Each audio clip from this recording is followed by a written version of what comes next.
Hey everyone, welcome back.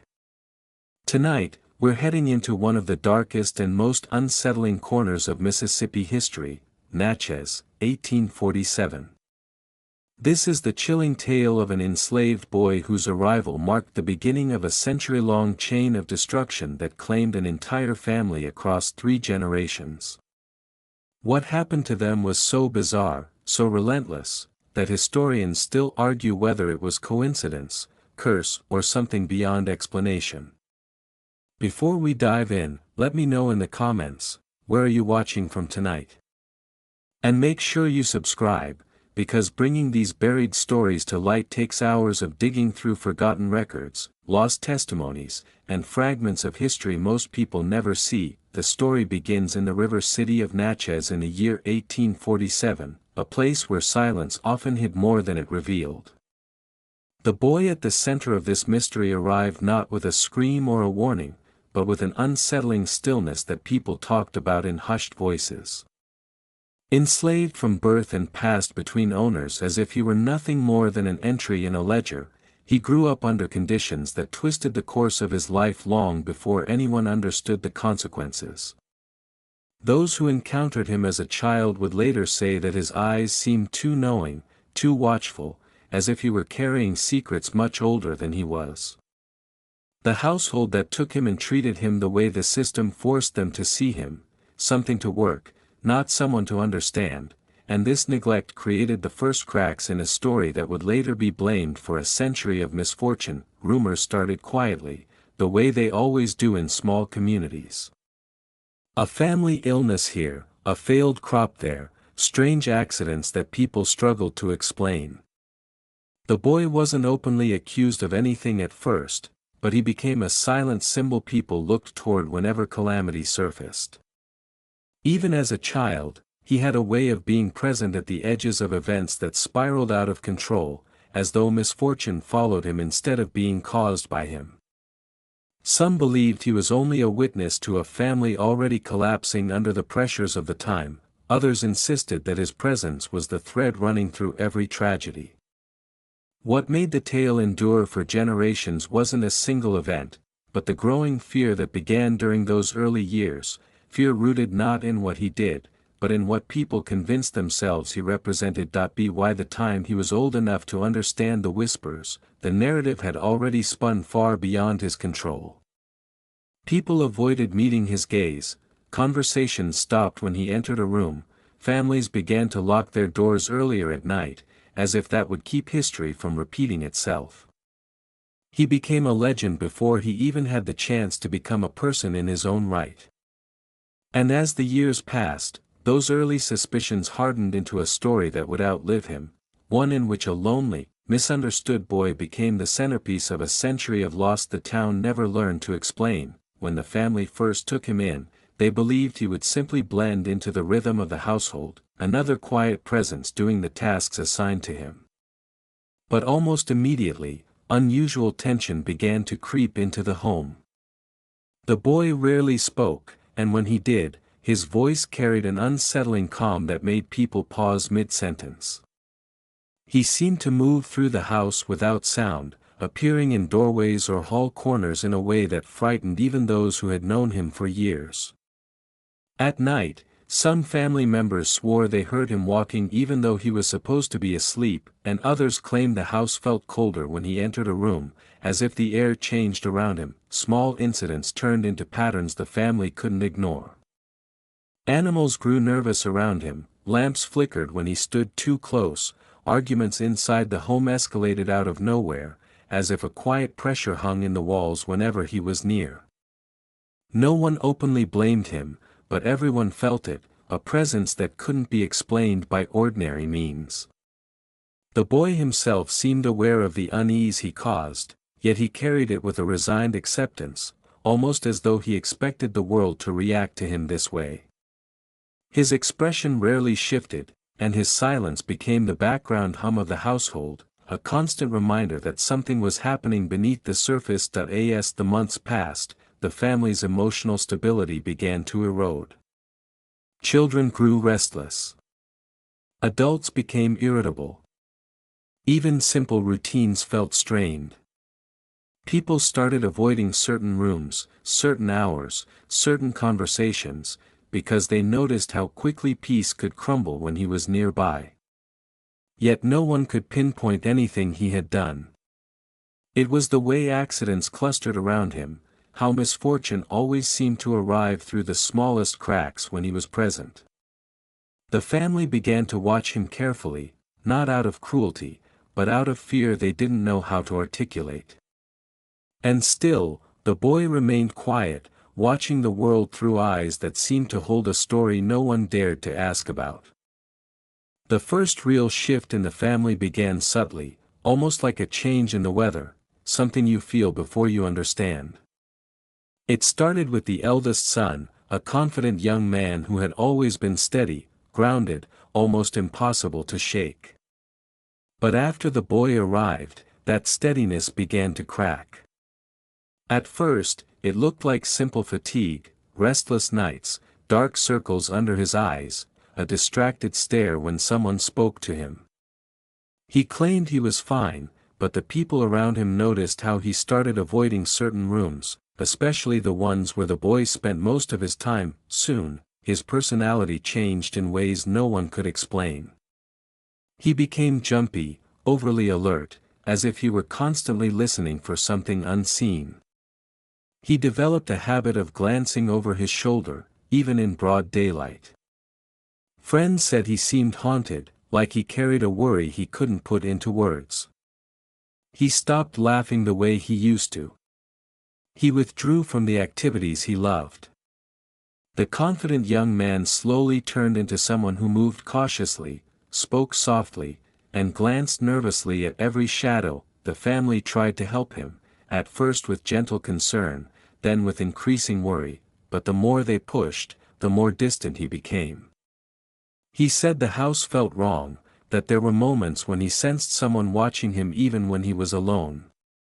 He didn't accuse the boy of anything, but whenever the boy entered the room, the eldest son visibly tensed, his hands trembling slightly, his breathing tightening as if under invisible pressure. People outside the household began to whisper about him, saying he had lost direction, lost ambition, lost himself.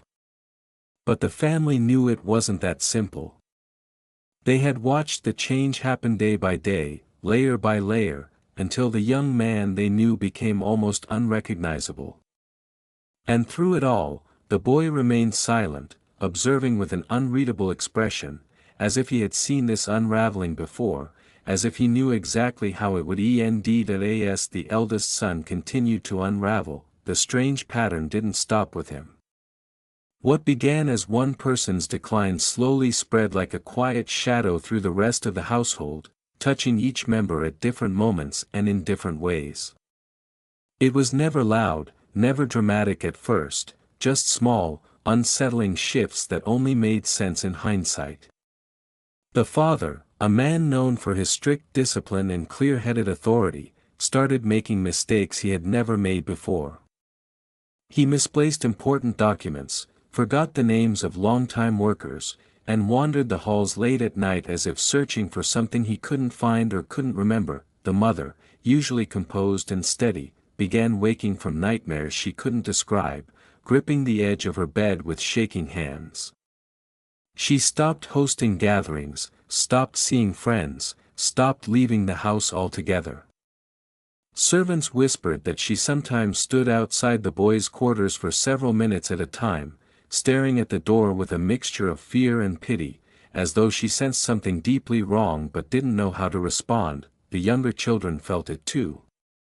They complained about cold spots in warm rooms, about hearing footsteps where no one was walking, about a feeling of being followed even when the hallways were empty.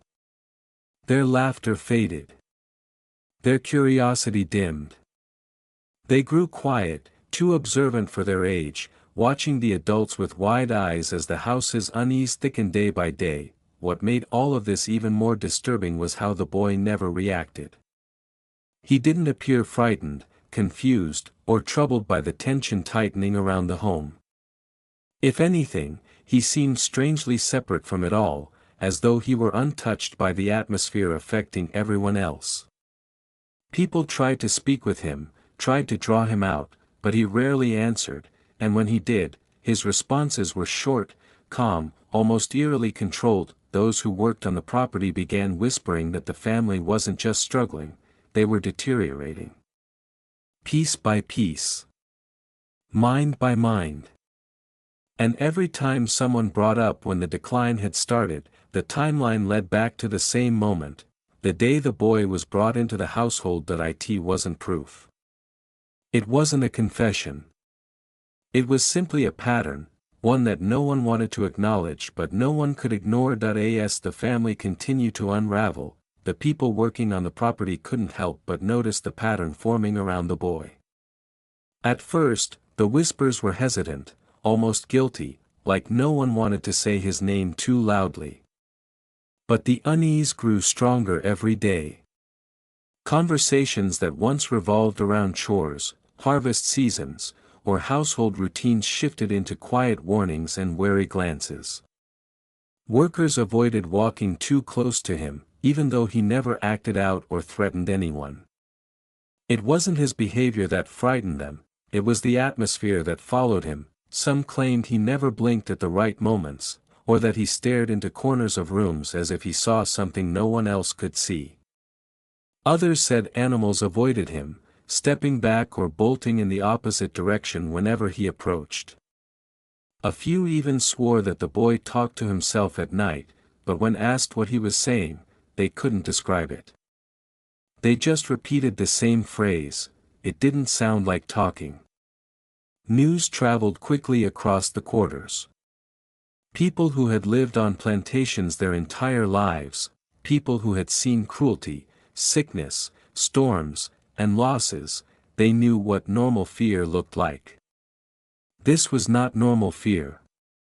This was something older, something deeper, something that made them keep their children close and sleep with lamps burning just a little longer. Elders in the community tried to make sense of it. Some believed the boy had brought misfortune with him from wherever he came from, carrying the weight of something terrible that he himself didn't understand. Others believed he was the victim, someone marked, not dangerous, but surrounded by forces that targeted anyone near him. A few whispered the unthinkable, that the tragedies striking the family were not random and not natural, and that the boy was somehow connected. Even if he wasn't the one causing them. Nobody dared say this to the family, of course. But the whispers grew until they hovered over the entire property like a cloud. Even the bravest workers kept their distance. No one wanted to be near the boy when the next incident, as they called it, inevitably came. And deep down, whether they admitted it or not, many believed the tragedies wouldn't stop, not until the mystery surrounding him was understood, or until he was gone. As the boy grew into adolescence, the pattern of misfortune surrounding the family only seemed to intensify. It was no longer just small, unsettling events. The tension and fear became almost constant, threading through every room and every conversation. The family tried to maintain routines, tried to act as though life could go on normally, but every effort seemed to unravel almost immediately. Meals were interrupted by sudden arguments, chores went unfinished, and plans for the future that had once seemed simple and hopeful were quietly abandoned. There was a weight in the air, subtle but persistent, as if the household itself had been tilted slightly off its axis. The boy, however, remained eerily unaffected. He moved through the chaos with the same quiet, deliberate composure, rarely speaking and never showing overt emotion. Some began to say he carried an aura, something intangible that drew the misfortune toward the household rather than away from him. When he worked in the fields or helped with tasks inside the house, shadows seemed longer, and conversations that had been friendly or mundane suddenly fell silent. Even the animals reacted differently. Horses would shy away, dogs would grow restless, and birds avoided the yard altogether. Neighbors, too, began to take notice. Strange coincidences that had once been easily dismissed as bad luck were now linked, in whispered conversations, to the boy. He became a figure people mentioned in cautious tones, as if speaking too loudly might somehow summon the unseen forces they believed followed him. The family, meanwhile, tried to adapt, changing routines, attempting to protect themselves, and even seeking advice from those rumored to have knowledge of unusual happenings. But each effort seemed futile, as if the misfortune had a rhythm and he was at its center, neither controlling it nor entirely aware of it. By now, it was clear that the boy's presence shaped the household's reality. The pattern of disruption and unease was no longer isolated to one individual, it had touched the entire family, creating an invisible tension that few could endure. And yet, despite all of this, the boy remained a silent witness, observing, moving, and growing under circumstances that would define the next generation of tragedy for the family. It was as if he was both at the heart of the events and entirely removed from them, a living pivot around which fear, superstition, and misfortune revolved. As the boy matured, the shadow of misfortune seemed to follow him not just within the household, but into the lives of the next generation. The family's children, once carefree and lively, began to mirror the unease that had gripped their elders. Small accidents, sudden illnesses, and inexplicable setbacks became almost routine, and each event seemed to echo the pattern set years before. It was as if the unease surrounding the boy had become a thread weaving through the family's bloodline, touching one generation after another with subtle but undeniable force. Parents and elders noticed how the younger children would grow quiet when the boy was near, or how their laughter would abruptly fade as if something unseen had passed through the room. Some of the older children developed habits of caution far beyond their years, glancing over their shoulders, whispering warnings to one another, avoiding certain parts of the house or grounds where the boy spent time. The boy, still silent and inscrutable, seemed almost aware of the tension he inspired, yet he did not intervene, nor did he show any recognition of the pattern forming around him. His presence alone had become a signal, a marker that something was off, something beyond explanation. The adults in the household grew increasingly desperate to understand what was happening. They consulted neighbors, attempted remedies, and sometimes even turned to local spiritual advisors, hoping for guidance. Nothing changed. The misfortune seemed to follow them like a shadow, recurring in ways that were impossible to predict or control. Over time, even distant relatives began to notice the odd pattern, and stories of the family's troubles spread quietly through the region. The boy's presence became inseparable from the narrative of misfortune, whether or not he truly had any control over it. By the time the next generation came of age, the weight of the past was inescapable. Each child seemed to carry an invisible burden, their lives subtly shaped by events that had begun decades earlier with the boy's arrival. Fear, superstition, and unease became woven into the family's daily existence. The boy had become more than just a member of the household, he had become the axis around which 3 generations of disruption, mystery, and whispered dread seemed to revolve. And through it all, he remained calm, silent, and observant, a living link connecting the tragedies that history would struggle to explain. As the pattern of misfortune continued, the family grew desperate to find ways to stop it. They tried everything they could think of, changing routines, relocating, and even consulting people believed to have knowledge of supernatural or spiritual matters, but nothing seemed to work. The boy's presence, calm and silent, remained a constant, as if the misfortunes themselves were somehow tethered to him. Each failed attempt to regain control only reinforced the growing fear that no ordinary measures could protect them. The adults began to notice that the more they tried to intervene directly, the more chaotic and unpredictable the events became. It was as if their efforts to assert control only highlighted the futility of human power against the unseen forces surrounding the household. Even neighbors and the wider community took note. People whispered about the household in cautious tones, sharing stories of inexplicable accidents, sudden illnesses, and other misfortunes that always seemed to follow the boy's movements. Fear spread beyond the family, creating a sense of tension that hung over the property like a cloud. Some suggested isolating the boy or sending him elsewhere, hoping that distance would break the cycle, but the family was conflicted. Despite the fear, he was still a child, a part of the household, and in many ways, a victim of circumstances beyond his understanding. They were trapped between protecting him and protecting themselves, and no solution seemed possible. Authorities and outsiders, too, were powerless. Plantation owners, local overseers, and community leaders had no framework to explain what was happening, and their attempts to intervene were met with frustration and confusion.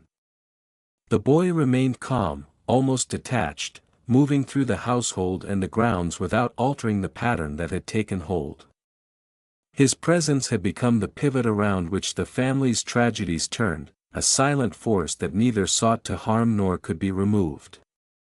The more the adults struggled, the more they realized that this was not a problem that could be solved through conventional means. The misfortunes were beyond explanation, beyond control, and beyond prediction. Over time, the household learned to live under the weight of this tension, wary of what might happen next, and careful in how they interacted with the boy. His role in the unfolding events became undeniable, a living link between the past, the present, and the uncertain future. And though no one could articulate exactly what he was, or why these events followed him, it was clear that the boy had become central to a story that would haunt the family, and the region, for generations to come. As the misfortunes continued, whispers began to take shape into stories, and those who had witnessed the strange events started to connect the dots.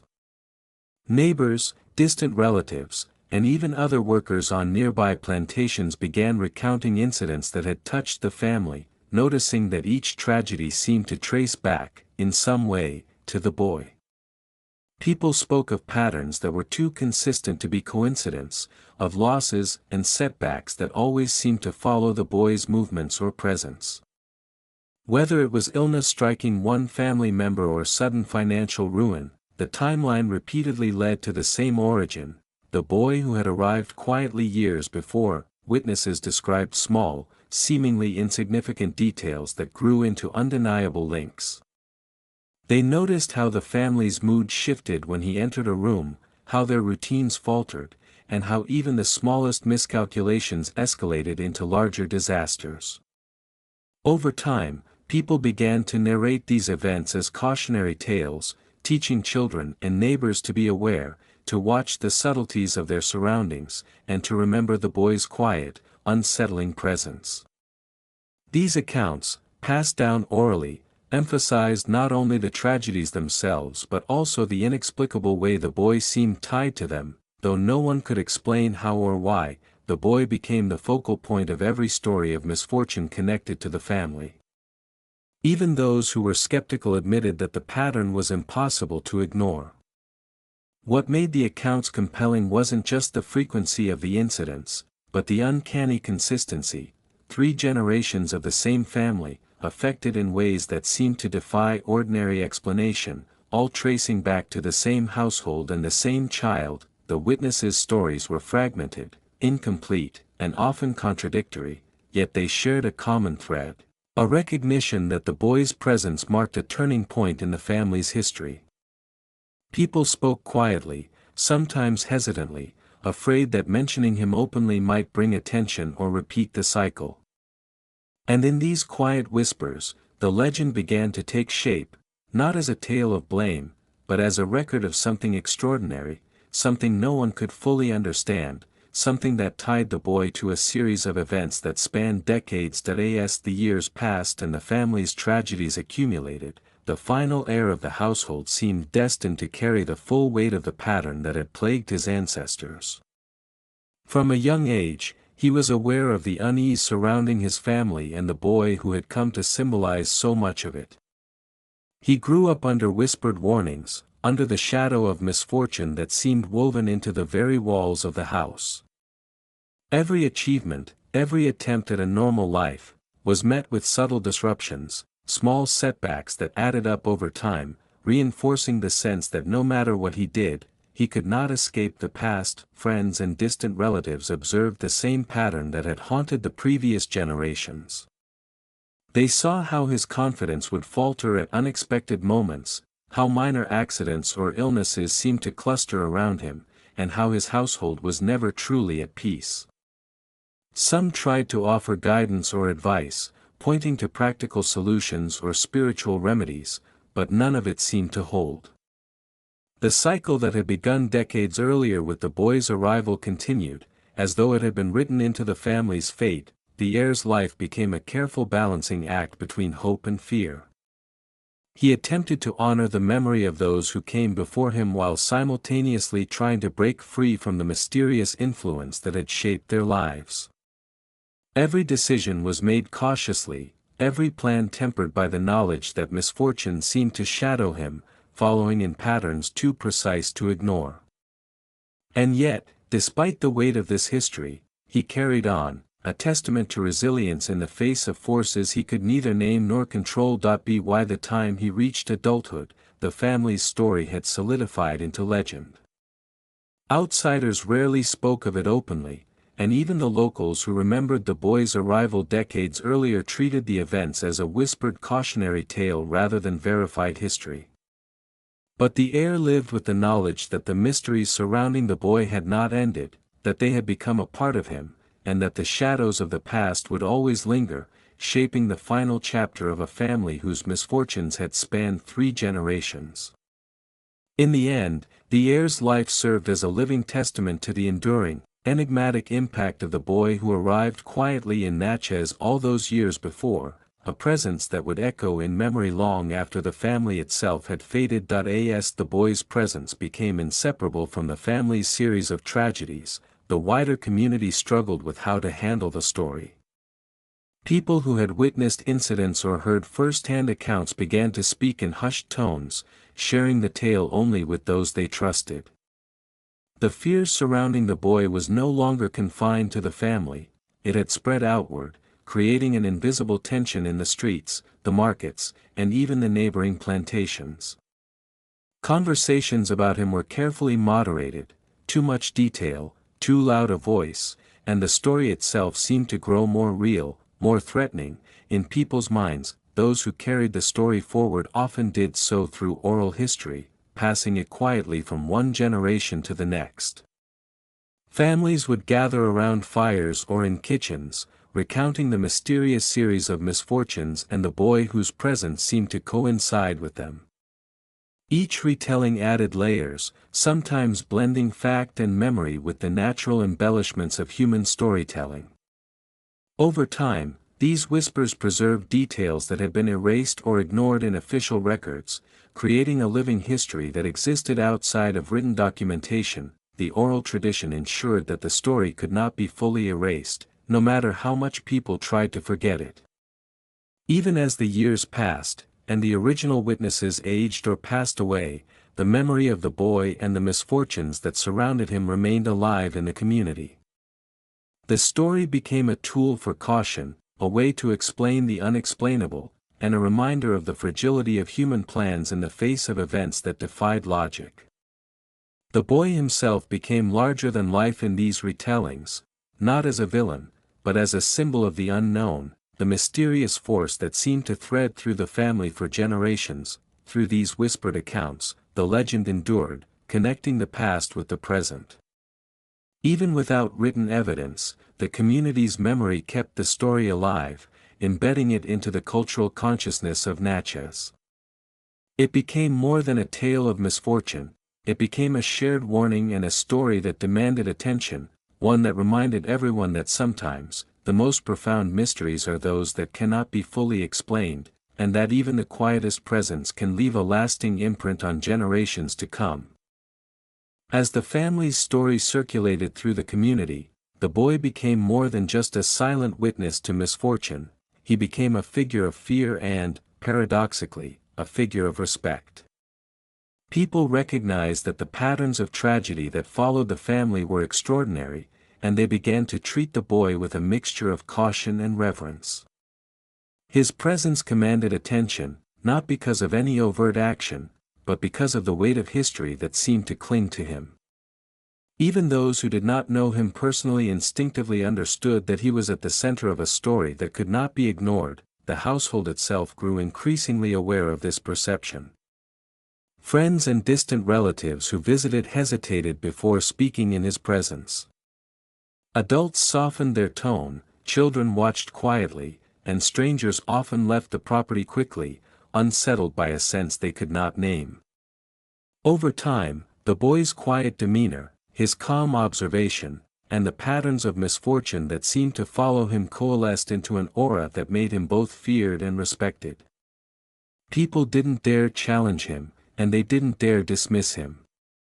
He became a living symbol of the mysteries that surrounded the family, a reminder that there were forces at work in the world that human understanding could not always explain. The community's perception of the boy reinforced his role in the unfolding events.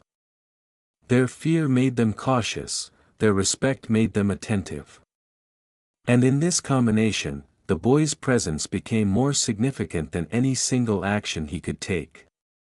Even as he grew older, the silent power of his reputation influenced the way others interacted with him, shaping the household and the larger community alike. In this way, the boy was not only at the center of a historical chain of misfortune but also at the heart of a psychological and social phenomenon, the way fear, memory, and respect intertwine to preserve a story long after its beginnings have faded into the past. Through these dynamics, the boy's influence extended beyond the tangible events of his life.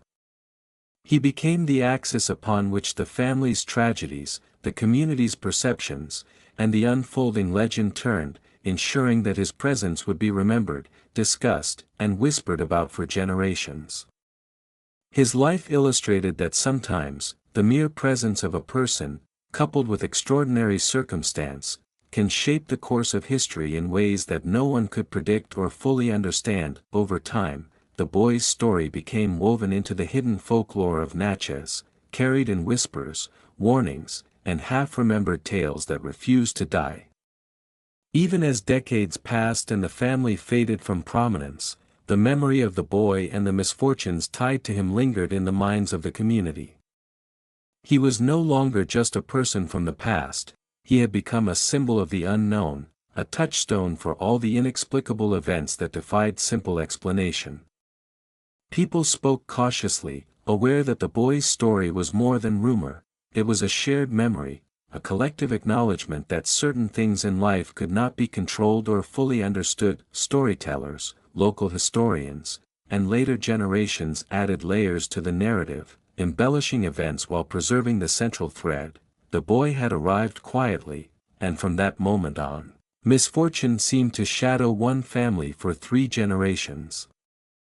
Each retelling emphasized the inevitability, the inescapability of the tragedies that followed, and in doing so, the legend grew. He became a cautionary figure in the communal imagination, a living reminder that ordinary lives could be touched by extraordinary forces. The boy's name, though rarely spoken aloud, carried weight. Mentioning him was like acknowledging that some mysteries are too powerful to ignore. Even as Natchez changed, as plantations were divided and rebuilt, and as new families moved into the area, the legend persisted.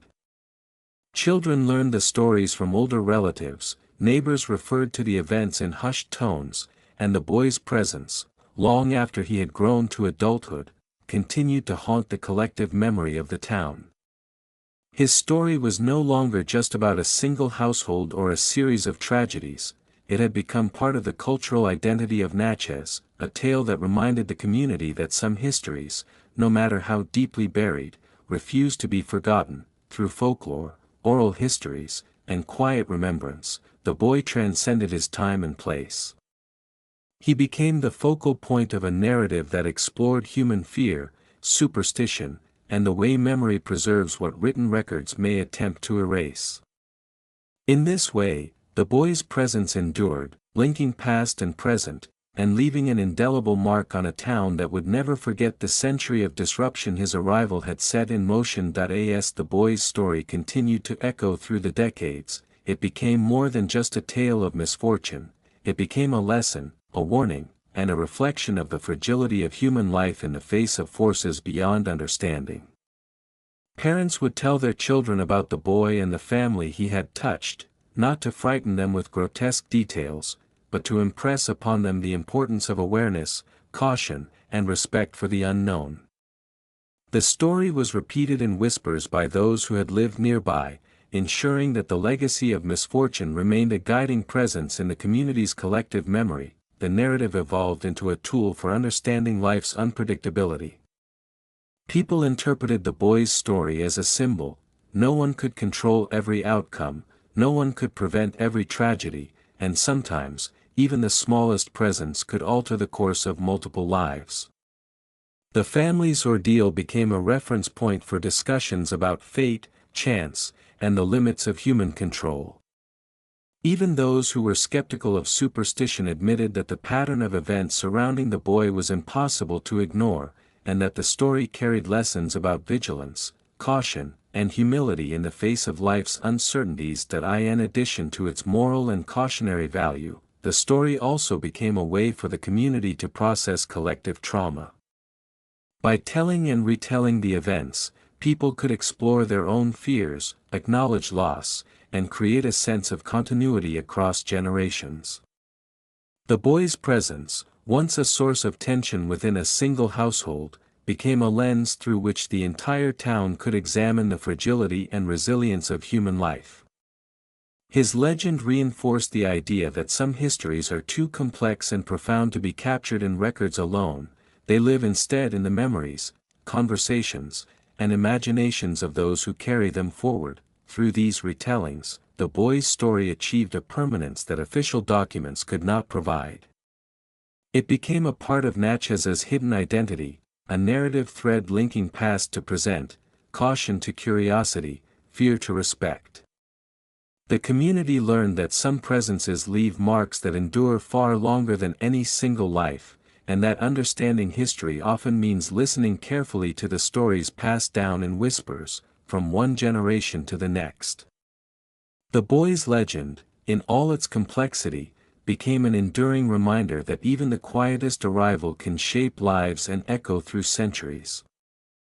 As the years turned into decades, the story of the boy became more than a mere recollection of misfortune. It became a lasting reflection on the nature of fate, human resilience, and the mysterious forces that shape lives in ways we often cannot explain. People spoke of him not just as a figure tied to tragedy, but as a symbol of the unpredictable currents of life. The family's suffering across 3 generations, always shadowed by the boy's presence, stood as a haunting reminder that no one can fully anticipate the paths their lives may take, no matter how careful or cautious they are. In the quiet corners of Natchez, the boy's legend lived on, preserved in the memories of those who had heard the stories firsthand, in the cautious warnings parents gave their children, and in the hushed discussions among neighbors. Each retelling reinforced the idea that his presence had consequences beyond what could be measured or understood. Even as the town modernized and the original family faded into history, the essence of the boy's story remained, a narrative of subtle influence, silent observation, and the ways in which a single presence could ripple outward, affecting countless lives. Historians and storytellers alike would later reflect on his story as more than a sequence of unfortunate events. It became a meditation on cause and effect, on the interplay between human action and the unknown. The boy, once a silent figure in a household struggling to survive, transformed into a symbol of the enduring impact one individual can have on the lives of others, whether by choice or by circumstance.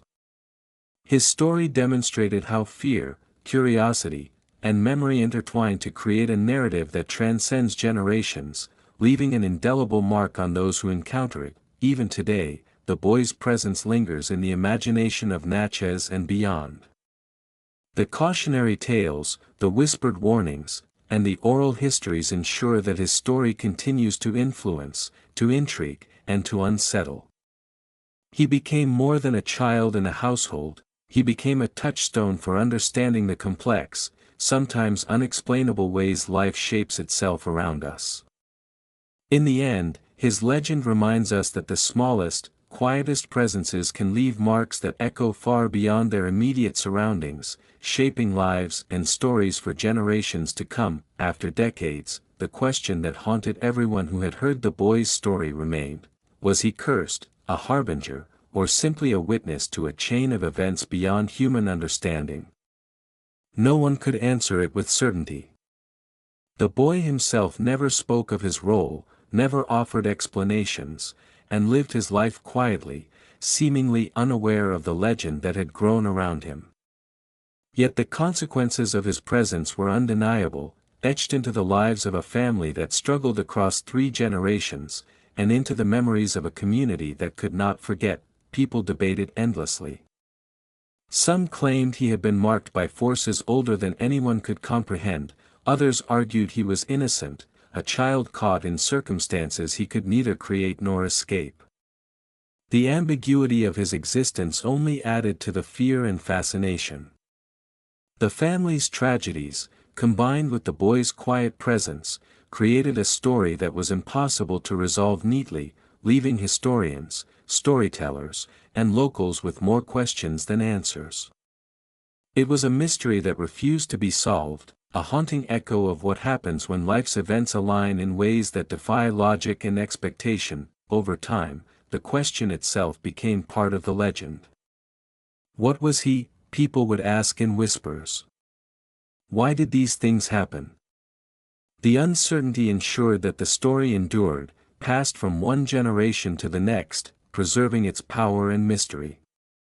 The boy became not just a figure in history but a symbol of the unknown, the reminder that sometimes the most profound impacts on life are not caused by force or intention, but simply by presence, circumstance, and the threads of fate that weave through every life. In the end, the boy's story remains unresolved, leaving a haunting question for all who hear it. Was he a warning, a victim, or an unknowable force of nature? The answer may never be known. And perhaps that is the point: some stories are not meant to be explained, only remembered. The legend of the boy behind a century of destruction endures because it taps into something universal: the fear of the unknown, the fragility of human plans, and the realization that a single presence, quiet and unassuming, can ripple through generations in ways no one can predict or fully understand. His tale lingers as a shadow in the history of Natchez, a reminder that the past is never truly gone, and that some mysteries are meant to echo indefinitely.